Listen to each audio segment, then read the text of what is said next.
Let's go. Let's go. And before the day ends, we have to say happy birthday to Joe Rogan. I believe he's 56 years old today.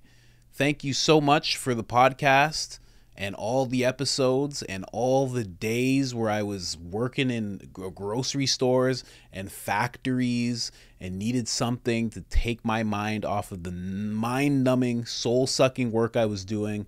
And I got to listen to your podcast. You're truly appreciated. Thank you, thank you, thank you. Now let's get into it. This is episode 519 of the podcast. It's Joe Rogan and Tim Dillion, and they're talking about teachers. And how teachers today, I've said it myself before, how teachers are more activists nowadays than they are teachers.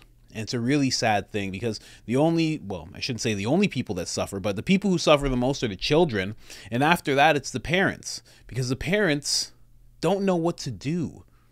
I know myself, I'm working as hard as I can so I can have my kids homeschooled. We're looking up curriculum, what we have to teach them. I'm making my own type of life coaching stuff that I want to teach them about integrity and values and just something else other than them just getting all sorts of nonsense pushed into their mind. So if you don't know about Tim Dillion, he goes on wonderful rants, and this is no different. They're going to be ranting about teachers and how terrible they are today. And it's true. But before I show you guys that, usually I take you to the store. Not today. Not today. I want to bring you some examples of these teachers. Here's the first one. And I do a lot of work with social justice and equity in my classroom. We have racialized conversations all the time. I'm sure that's healthy. Hannah Fannin Steele am a racist. I am a product of the white dominant structure I was raised in. My people have done an excellent job lifting each other up. Unfortunately, that was on the backs of people of color. Because this is deeply embedded in my history, it is no wonder I was passed down views that are racially problematic. Even though white supremacy can be unconscious, it is constant. Living in this society would have been a miracle for me to be anything but racist. Now that I know I have deeply rooted racist tendencies, I can constantly be looking and listening for how they... Straight up crazy person. That's teacher number one. That's a real teacher, man. And I'm not talking about high school. These are little kids that people like that are teaching. And I don't care about the preference sexually or anything like that. It's the fact that you're having racially charged conversations with kids. I remember as a kid when we had to learn about slavery and the Civil War and stuff, I was just like, I hate this part. It's not something kids need to be exposed to. And I'm not talking about history. They need to be exposed to history or else it will repeat. But they don't need to be exposed to racially charged conversations with some lady who just wants to do that. Or maybe guy, I'm not sure. Whatever. You know what I mean. All right, let's get into the second one. Out teacher at my school, out as both bisexual and trans, and a lot of other teachers on TikTok were wondering how I managed coming out to my students. And it's a really interesting story. So this was right before the pandemic. I came back to my school after being away from it for a while, during which time I transitioned. So none of the kids knew me as trans, but I wanted to talk about it. So what I did is, as soon as I came back, I joined up with the GSA, realized how many questions the kids had, and decided the best thing to do would be to host a Q&A.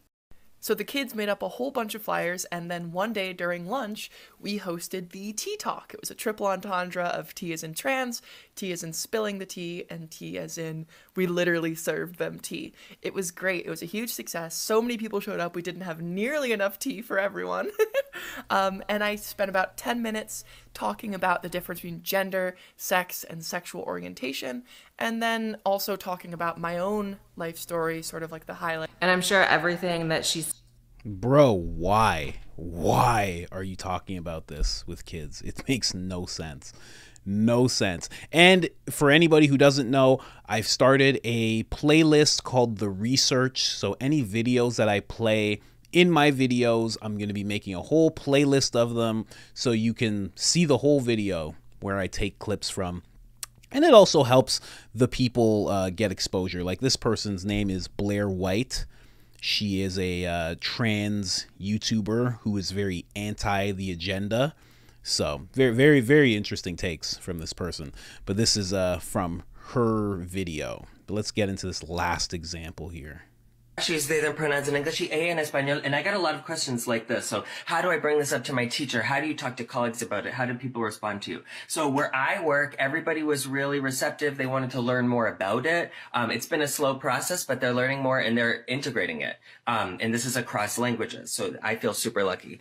However, I know that's not the case for a lot of people. All I can say is that try to talk to your teacher about it and explain to them that this is what non-binary people are doing in the language, and that by not including language like this in the classroom, it's making people who are non-binary or maybe are non-binary and they don't know feel unsafe, and that it's actually transphobic, and that they're excluding people's identity in the classroom and making them not feel safe when using that language. So this is what Joe and Tim are going to be talking about. When they refer to certain teachers, I want you to be able to actually conjure up an image, because I know a lot of you, if you're like me, you haven't stepped foot in an elementary school in a couple decades, maybe even longer. And it's much different. It's very odd. And the thing about it is, I'm going to get to the Joe Rogan clip now. The thing about that is, it's not the problem that they're talking about. Actually, yeah, that is the problem too. But what it leads to is private conversations. Because if the kid's parents, if the kid's afraid to bring stuff like this up to their parents, and their teacher is very open about it, now all of a sudden private conversations can start to form between teacher and student. Conversations that they don't want to tell their parents about. And that's a very dangerous area. Very, very dangerous area. So it's like, oh, man. It's just, it's weird. I just think back to my teachers. Looking back, I for sure had some teachers that had different preferences sexually, and we never heard about it. We just never heard about it. I know teachers that had kids. We never heard about it when they had a baby. We never heard when they got married. We never heard about anything that had to do with their lives, unless it was a tragedy and they had to take time off. Then we were informed as why they weren't around. But even then, sometimes we wouldn't be told. It just seems so unnecessary. And I know me as a kid couldn't have been that different from the kids of today in terms of what is needed in school. You need to learn math. You need to learn science. You need to learn history. You need to go to physical education, gym class. Like, it hasn't changed that much. Kids today don't need to learn about sex and gender more than we needed to back then. And back then we didn't need to. I'm just saying. All right. So I just got to bring you over to the store real quick. This is IamCoachColin.com. You guys know about it. We got Public Enemy #1. We got the Certified Pure Blood t-shirt. You know who you are. We got the Great Resist shirt. And we have the infamous Soul Not For Sale shirt. And if you want 10% off, you can have 10% off. All you have to do is put in the discount code area, I am Coach Colin. That code again is I am Coach Colin. All one word, all capital letters, one L in the name Colin, and that gets you 10% off. Now let's get into the Joe Rogan. Walking out of an ice cream shop in the mid-afternoon with Sam Talent in Austin, walking out of Amy's Ice Cream with Sam Talent, and then somebody goes, oh, Tim Dillion, and you go, you spin around, you look at it, and it's two, and the only other people in the thing are children. Because it's a fucking ice cream shop. The only people there are fucking kids. They're 9 years old, right? And then these rich bee-cave moms. There should be a moment there where you go, oh, this isn't good. This isn't right. Divorcing yourself from that, that's when I think comedy gets weird. That's when I think everything gets weird. When you stop saying what is real or true to you, and when you start adopting this idea that up is down and down is up, and it's just a matter of how you look at it. That's when everything starts to get crazy. Yeah, and that's where we are. That's kind of where we are. There's a certain percentage of the population that is questioning everything right now. I mean, mathematics. Yeah. They're talking about mathematics being racist and subjective or somehow. Yeah. Like, what was the argument? I don't know. But It's like because it was designed, anything designed by white people, I guess, is inherently, potentially. You just got to. So dumb. Yeah. Well, now it's important to, like, local stuff's important now, right? Like your family. Yeah. You can't really rely on institutions. You can try to improve them, but the local stuff's important. Like your family, your community, the values that people have, right? Yeah. And the schools you send your kids to, like the context you provide your kids now. So when when they come home, like, well, the teacher said this, and you go, yeah, but you can't outsource it anymore and trust that your kids are going to get like a good education. You have to get involved and go, okay, your teacher might have some points, but also there's also a whole other world here. Like, I don't think we could send kids to school and have them go, like, no, your teacher's right about everything, which I never believed. Yeah. I never believed that somebody driving a Toyota Camry was correct. Well, you also have to think that those adults are with your children more than you are during the day. That's right. They're there for hours and hours Yeah. with the undivided attention of your kids. That's right. And some of them are fucking loons. Some of them are nuts. Some of them think that they have a job to do to like remove the programming of the parents that they Right. don't agree with. Right. So they could not agree with the parents and tell the kids that the parents are wrong and they're right. Like, Right. Which is a real creepy thing because Yes. I don't know who's right and who's wrong. This is a made-up scenario, right? But just that someone would decide that they are right and the parents are wrong and they want to convince this child of something, whether it's they have political leanings, Yeah. whether it's their attitude on whatever the fuck Whatever it it is, is, yeah. whatever it is, that someone would get into your kid's head Yeah. and have some very questionable and debatable ideas that they're trying to push as doctrine. Yeah. And that does happen. I've had some shitty fucking teachers that will just tell you that they are right about certain things. Yes. I used to do cocaine with the substitutes at my school, and that was kind of the level of teacher we had. But we had some great teachers, and then we had some teachers that were not great, right? Yeah. We all know those teachers, right? We all know those teachers who had kind of an agenda. Like they Yeah. went in and they were teachers because nobody would listen to them. Yeah. So now they had this captive audience, and they were like, well, I'm going to talk. We had a health teacher like that in high school that had like an agenda, not even like a sexuality agenda or whatever. She would just complain about her own miserable life to us. Like she would just tell us about her husband and everything like that. She was going through a divorce. Oh my God. And you're like, oh, this woman just wants people to talk to. And that's how she taught class? Yeah, she just would complain about like she had just gone through a divorce and like her husband. And what was the subject? It was health. It's like a fake class anyway, kind of. And this bitch would just get up and like literally she said to one kid once, she goes, like a really effeminate kid, he was like, well, if I get married, she goes, you're gay. And then Oh like, my God. And then the class was like, what? And then she's like, she goes, and he goes, excuse me. And she goes, no, you're gay. And then just moved on. Like she was wacky. And I think she ended up my getting God. fired.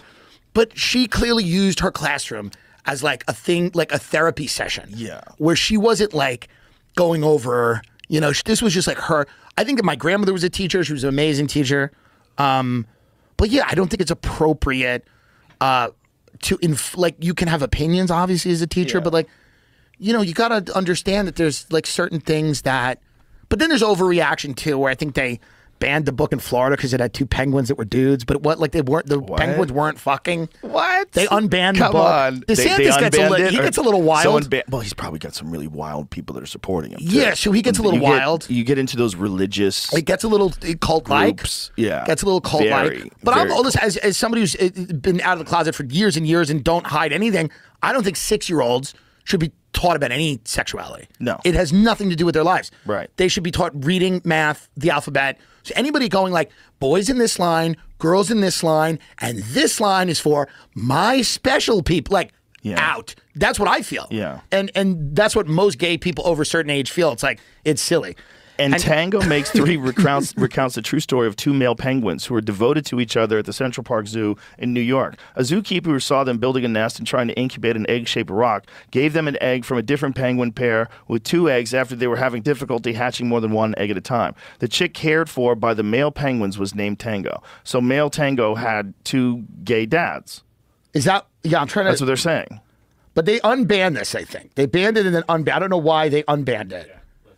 The ban was lifted because I guess it wasn't explicit. What is wrong with gay penguins?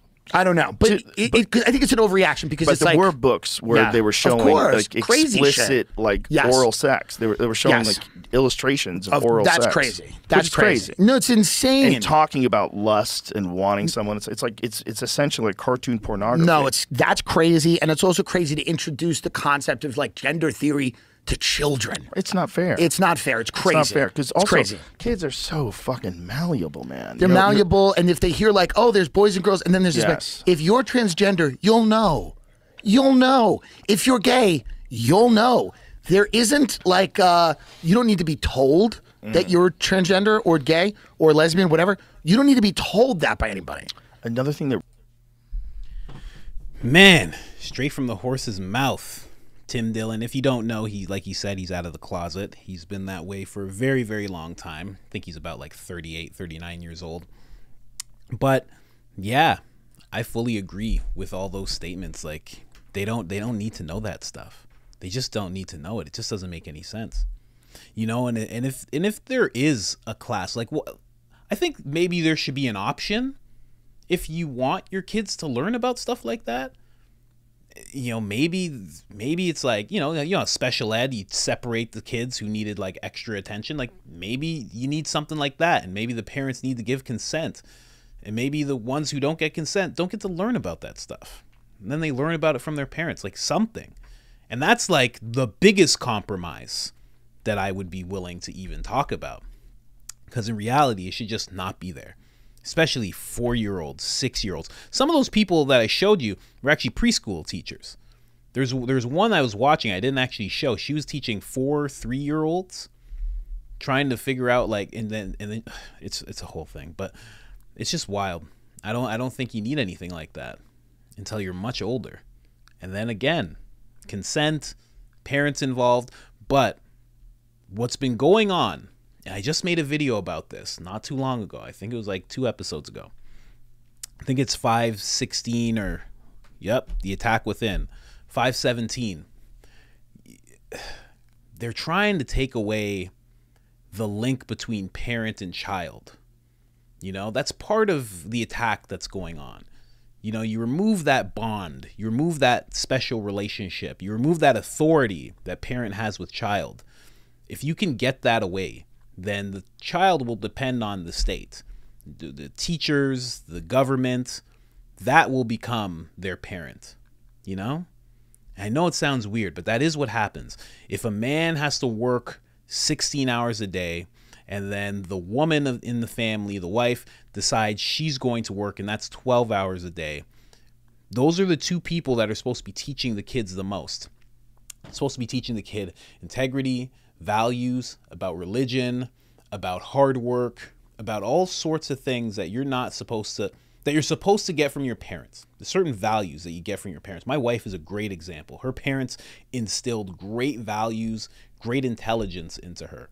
Not some teacher, not the government, but it's because one of the parents was always able to be present, or both of them were always able to be around. They were around their parents more than school. And that is the way it's supposed to be.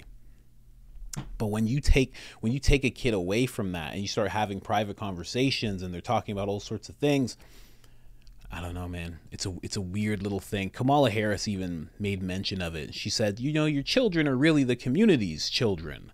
You know, they're not exactly yours. Like, she was just saying some weird word salad stuff about kids and how they're not really yours. It's an upcoming trend of things. And I think, in my opinion, that's the last separation they're trying to make. First, it's split the man up from the woman. I've seen this happen in the black community already. It happened I didn't see it, but I felt it. I had it happen to me, my family. In the 60s and like the crack era, they separated the black man from the black woman. A lot of single mothers came up. A lot of single mothers. You're a single mother, you got to work. The kid is now just at school and just able to learn from the streets and all sorts of horrible role models, you know, and then the father's never in the picture. Now they're trying to demonize white men. They're really demonizing white men. They want to separate, you know, a white man from his son, from his family.